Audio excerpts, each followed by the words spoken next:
એ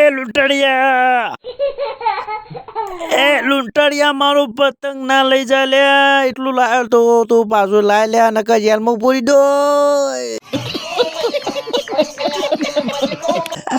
અલ્યા બે હાથ જોડું લે પાછું અલ્યા મારા છોકરા ઉડાડવા બાટા લઈ જાવું છે લે લૂંટાડિયા.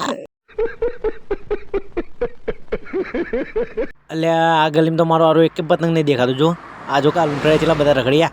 આ મારો ઓળ છે. હેડો હેડો તો હા એક પતંગ હાથમાં આવો લાગતું નહીં. જો કા કેટલો ટોળો ને ટોળો ફરી. ઓય ઉભી રાખવું ને. એટલે જફરાડા હોય તો એક પતંગ લાગતું નહીં આવો. હું તો ના પાડી હતી પણ તમે લઈને આવ્યા. પણ આ બધા જોકા લૂંટવા વાળા જેટલા ભાઈ જોકા એ જ કહું આજુબાજુ ગલીમાં એક ખાલી દેખાય તમે જોજો કેટલા ઉપાય. હવે ભાઈ નીકળવા કરે આપણે ભાઈ નહીં ઉભી રહ્યો. હેડો ભણીને આવ્યો લોખવાડો તમારે ભણવું ના હોય તો હું કરવા આવો ખોટી. અમારે તો કોઈ ભણવું નહીં પણ તમે ભણો એટલું ઓછું છે. તું મનતા આ નહીં ગોઠી આપણે લેડી. અલી ગોઠસો લી અમે ગોઠી એવા જ છીએ તમોન. કોઈ બેહી રહ્યા વગર પતંગ પકડવા જોજો. પણ તમે ઉડાડો તો તમારું કપાય તો અમે પકડીએ.